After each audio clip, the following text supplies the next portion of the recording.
Now you have understood what Ashtanga Yoga is in a nutshell. Now let us understand it in coconut shell. Coconut shell, you know? Which one? Or coconut. So, now, with this concept about prana, now how do we proceed? We have now techniques, we have the ends with us, and we want to reeve the rope.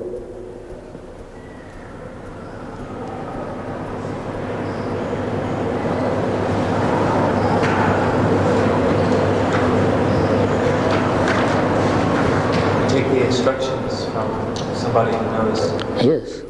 If we want to become a weaver also, we have to go and take training. Nothing can happen without training. Even if we have to sweep the floor, probably we have to take training. Without seeing somebody sweeping the floor, we won't know how to do it. For every small matter in this world, we know from someone else how to do it. There are many people in this Kayavarohan who are 60 years old, and if you tell them to ring a telephone to somebody else, he says, I don't know. Really. Because he has never used telephone and he doesn't know. But go to a town and tell a 6-year-old boy that join this number to Amritji, he'll say, oh, I will do it, and he will do it because he has done it.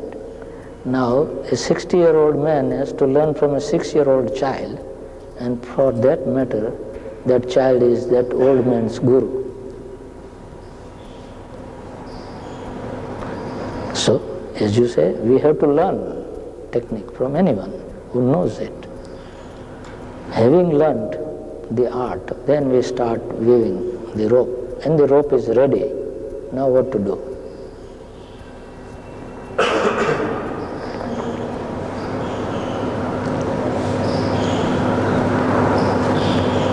Rope is ready now. What to do? Yes, true. We have taken all the trouble of weaving a rope just to climb. And we forget now what to do at the end. Then it is undone.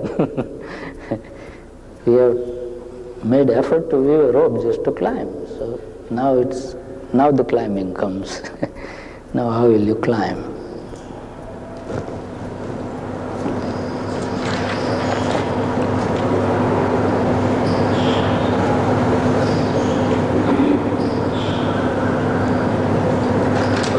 Use the strength and the flexibility that has been developed through the preliminary practices. Yes. Yes, that you did at the gross level. You developed flexibility. That is your technique of weaving, as you told. Asana, pranayam, shatkarmas, all that, they are the techniques with which we weave the threads into a rope.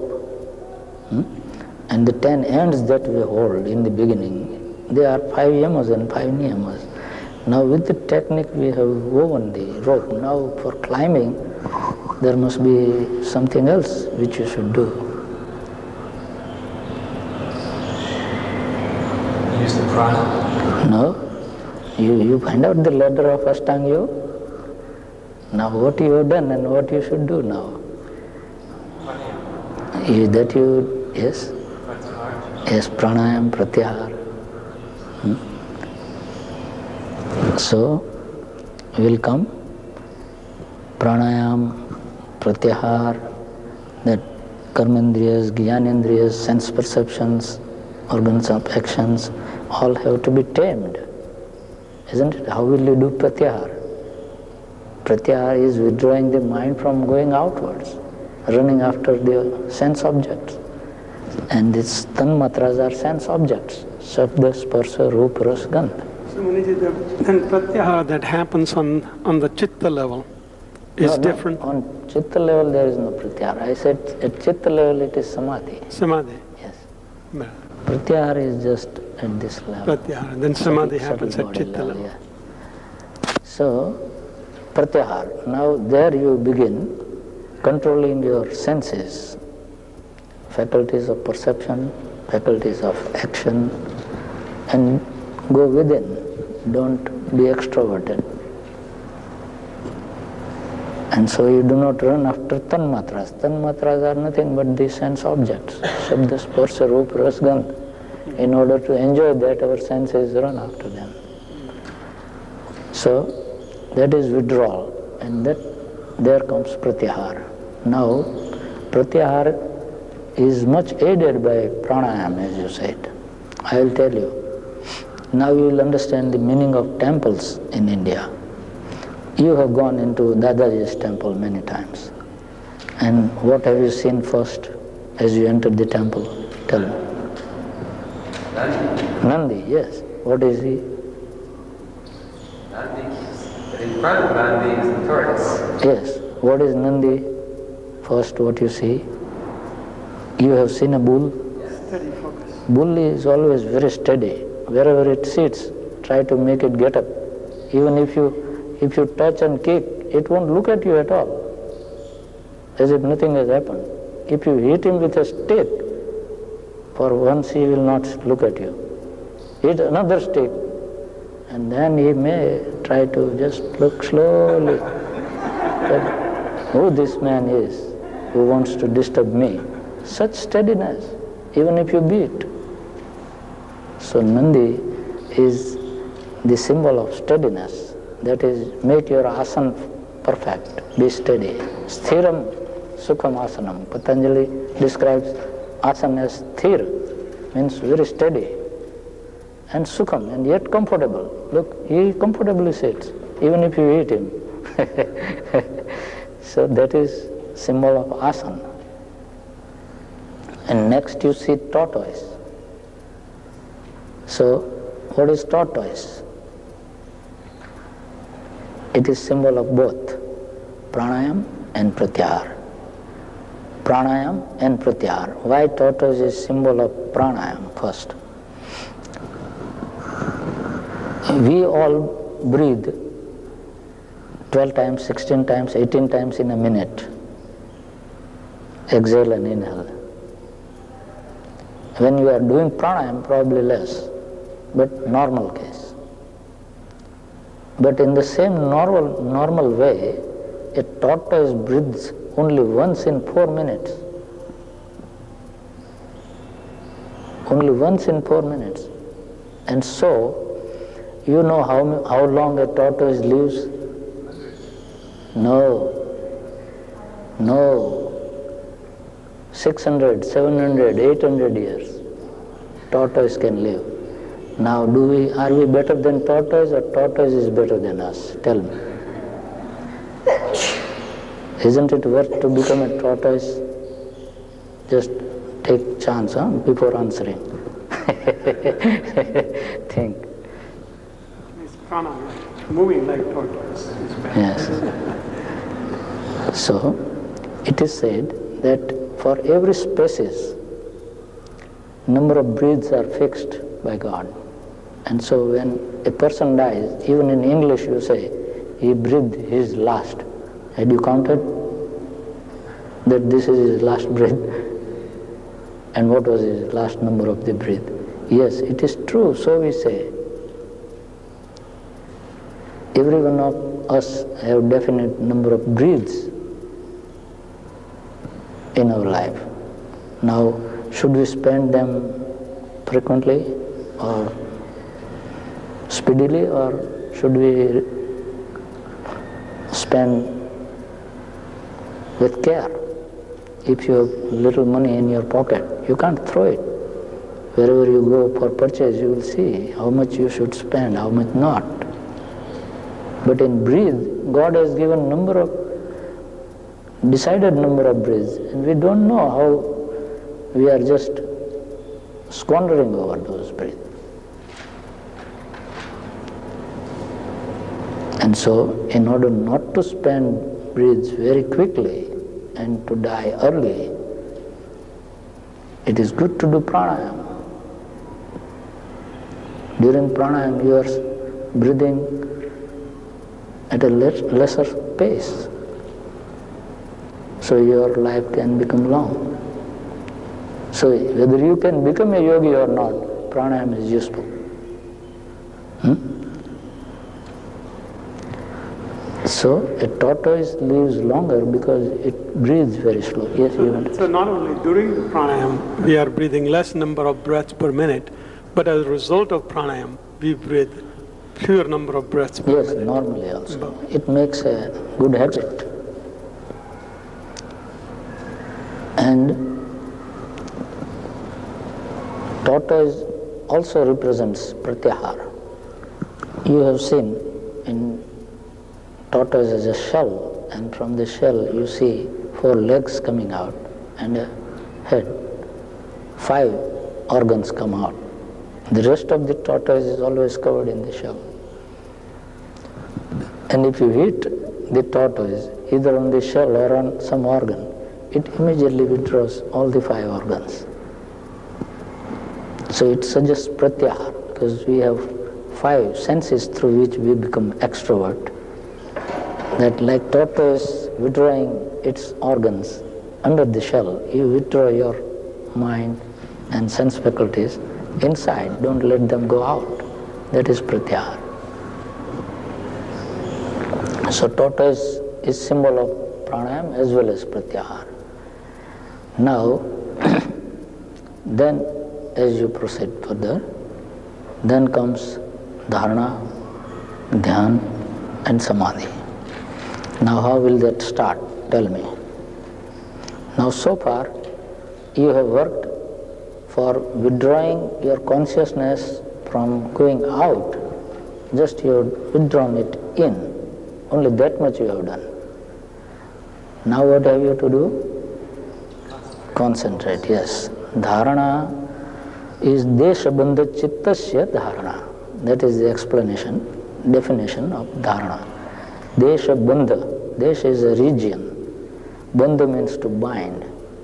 Chittasya, to bind your consciousness into a specific region within yourself, is dharana. Now what is not understandable? Now you have withdrawn your consciousness inside. Now you should be able to hold it at one place in one region of a body. Now it is region, Deshabandha. It is not a point. First practice to hold it in small regions. Then you can finally be able to make it fixed at one point only. And that is dhyana.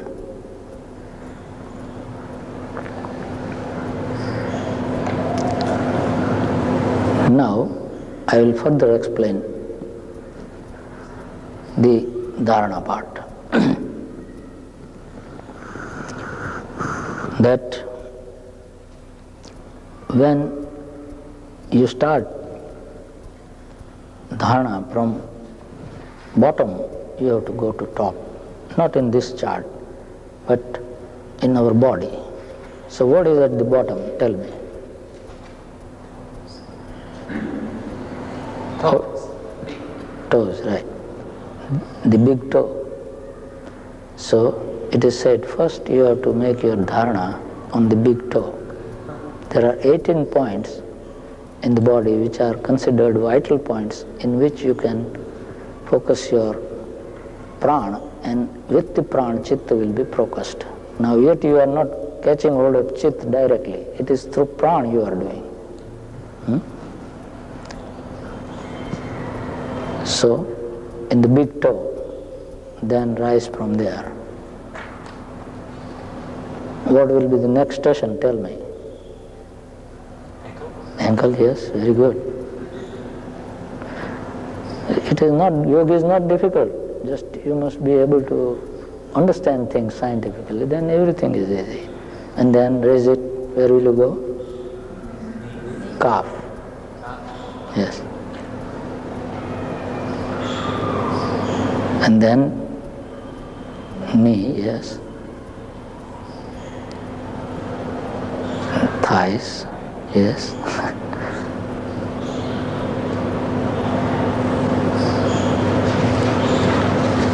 bottom part of the body, anus,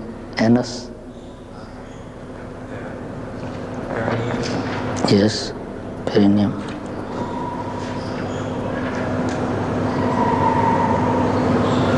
Genitals,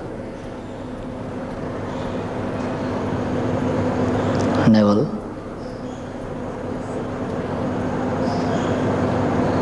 heart,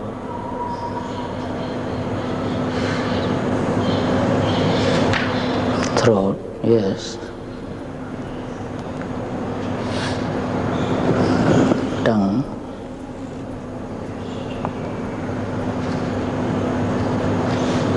palate,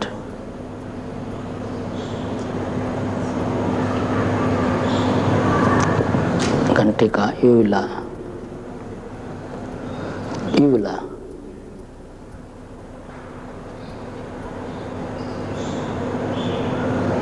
and then forehead.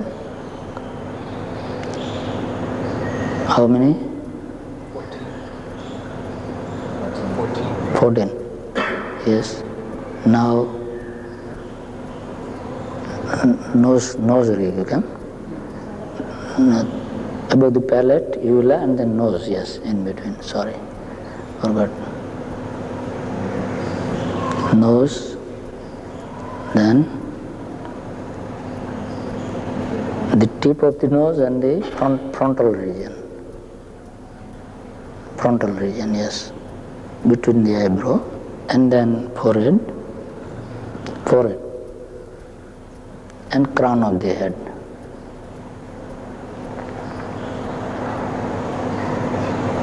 Does it come to 18, or yet something is missing? Yes. So these are the places where you have to do dharana by concentrating your prana in each. Now, as you go on concentrating from lower part, and you are capable of making your prana rise, then you will bring it here, the frontal region. And as I said, when it comes to the sixth chakra or Ajna chakra, dharana ends, then dhyan begins.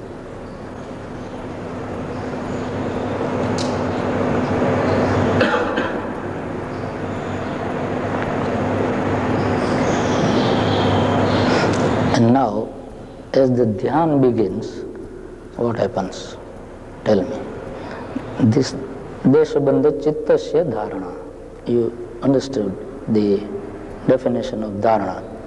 Deshabandha, Desh means region in a body, Bandha means bind, Chittasya means bind your consciousness there. And as you can do that one by one after the other in these vital areas of the body, that is dharana. Now when it comes here, it is dhyana. So what is dhyana? Ahankara dissolves into the laya. But dhyana is one-pointedness.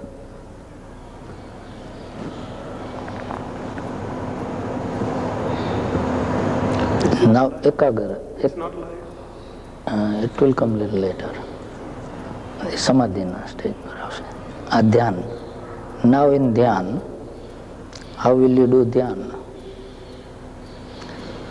You have brought your prana here. Now,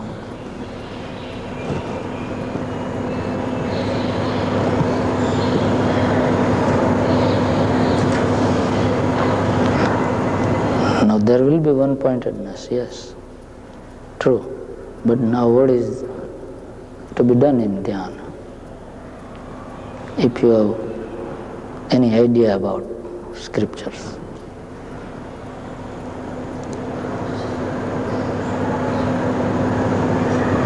Concentration moves. I know it says do samyama at that point, but I have no idea what samyama is. Same is dharana, dhyan, samadhi, all at a time. Trayam ekatra sayam, all the three together means sayam.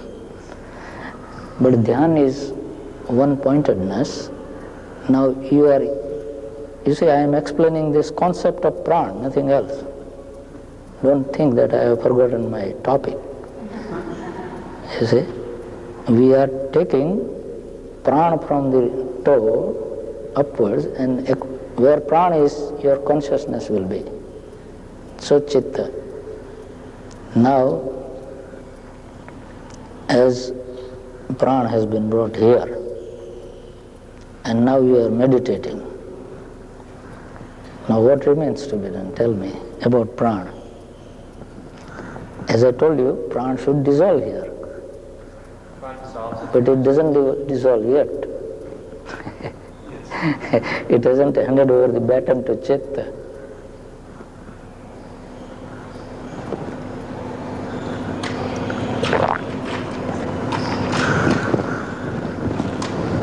You see, it is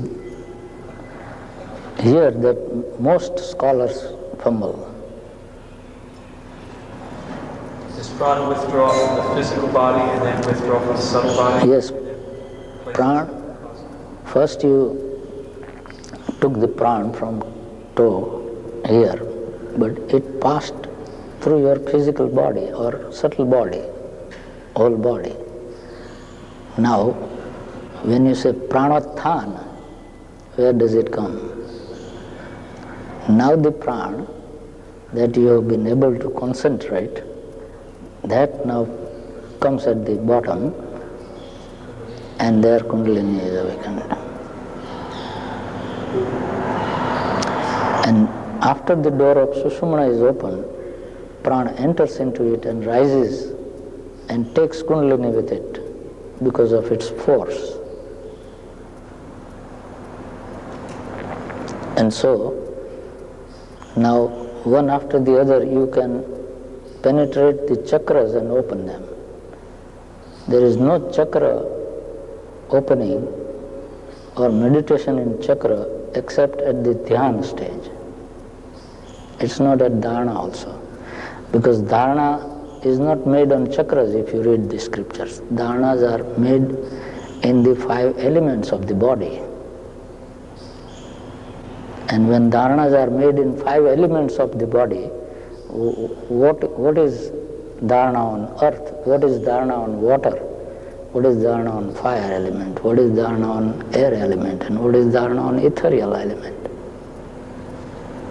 So it is said, from toe to this region is the region of earth. As you lift the prana from there to here, you are doing dharana on earth element.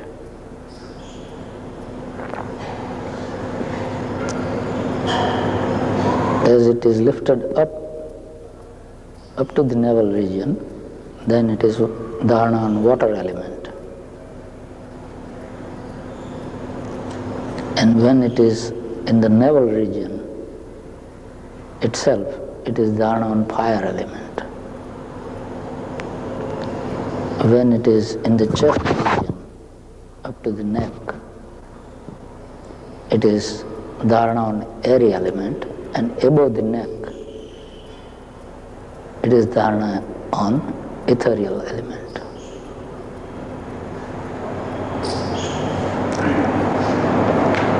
Now, this way you have brought the prana to this frontal level. It is not Ajna Chakra. It is the level. Now you have to open the Sushumna. Now when prana comes here, it can pressurize Ida and Pingala. You understand how you can do that? Then when the pressure from Ida and Pingala comes on Sushumna's base, then Kundalini is disturbed. And then the mouth is open, so prana will rise into it. That is pranotthana, technically. And that is technically awakening of Kundalini.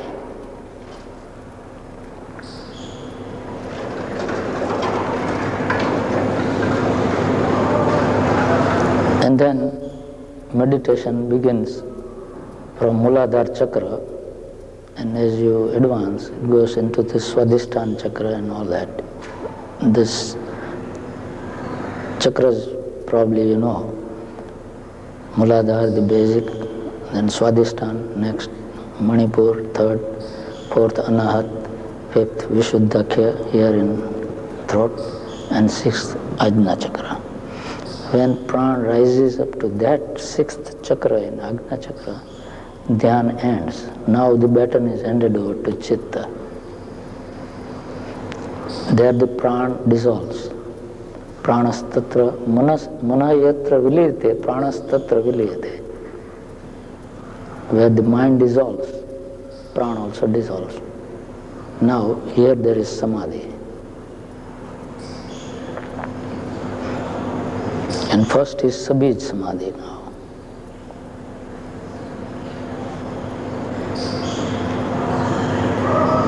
So what samadhi takes place at the Ajna chakra is sabij samadhi, savikalpa samadhi.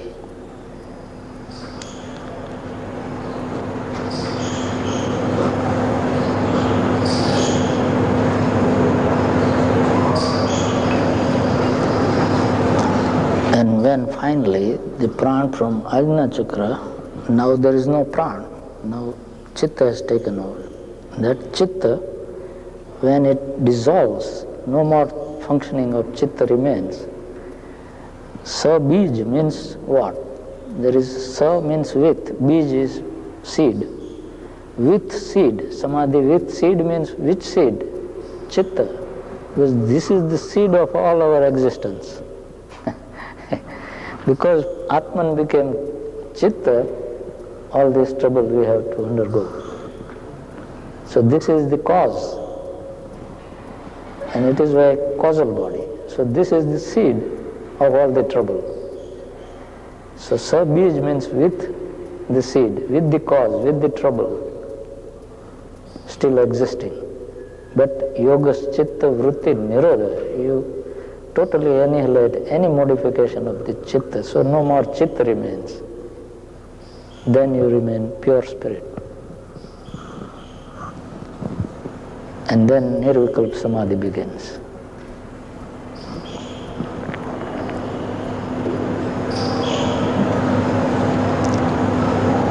And with nirvikalpa samadhi, your chit is dissolved and your spirit is stationed in the Brahmarandra, the last 1,000-petal lotus that we see, we say. That is liberation. And God realization comes there.